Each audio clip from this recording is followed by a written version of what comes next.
ஓம் சக்தி குருவடி சரணம் திருவடி சரணம். ஆக்கமும் ஆன்மீகமும் ஒரு அற்புதமான துளி நேர்களே.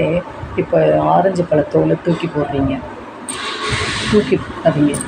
அதில் ஆரஞ்சு பழத்தோலாக இருக்கட்டும், என்ன தோலாக இருக்கட்டும், தூக்கி போடாதீங்க. அதுலேயும் ஏதாவது ஒன்று பண்ணலாம் கண்டிப்பாக.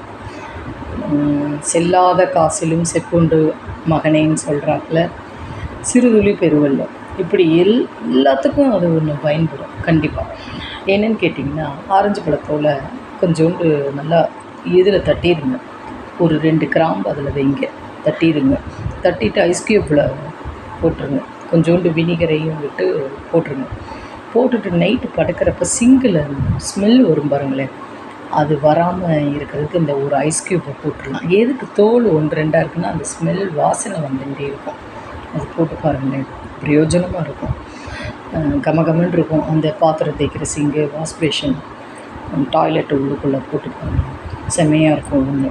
2வது என்னன்னு கேட்டிங்கன்னா, நல்லா பட்டை ஒன்று, கிராம்பு, இல்லைன்னா அந்த குச்சியாட்டம் ஒன்று இருக்கும்ல, பிரியாணிக்கு போடுற பட்டை, அந்த குச்சி, அது அன்னாச்சி பூ இருந்தால் கூட ஒன்று போட்டுட்டு, இந்த ஆரஞ்சு பழத்தோலையும் போட்டுட்டு நல்லா 2 தண்ணி சொம்பு விட்டுருங்க.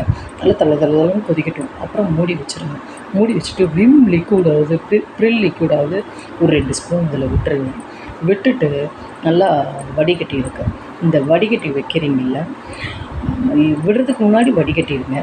வடிகட்டிட்டு ப்ரில் லிக்விடை சேர்த்துக்கோங்க. சேர்த்துட்டு ஸ்ப்ரே பாட்டிலில் வச்சுட்டு அடுப்பு தொடச்சி இதெல்லாம் தொடச்சி பாருங்களேன், கமகமன்னு இருக்கும். ஏற்கனவே ப்ரில்லும் கமகமன்னு இருக்கும், ஆனால் இது இன்னும் நல்லாயிருக்கும். ஒரு 3 மாதம் 4 மாதம் வச்சுக்கலாம். வாசனையாக இருக்கும். அதுக்கப்புறம் இன்னொன்று என்னென்னு கேட்டிங்கன்னா, மிக்சியில் ஆரஞ்சு பழத்தோலெல்லாம் பொடி பண்ணி வச்சுட்டுருங்க.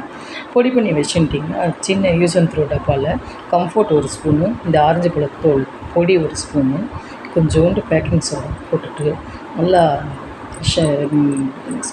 கிண்டிடுங்க. கிண்டிட்டு ஹோல் போட்டுருங்க மேலே இருக்கிற மூடியெல்லாம். போட்டுட்டு நீங்கள் அங்கே சிங்கு கிட்டக்க வைங்களேன், கமகமன்னு வாசனையாக இருக்கும். இது பெஸ்ட்டு யூஸ்ஃபுல் ஐடியா. செஞ்சு பாருங்கள் நேயர்களே, கண்டிப்பாக.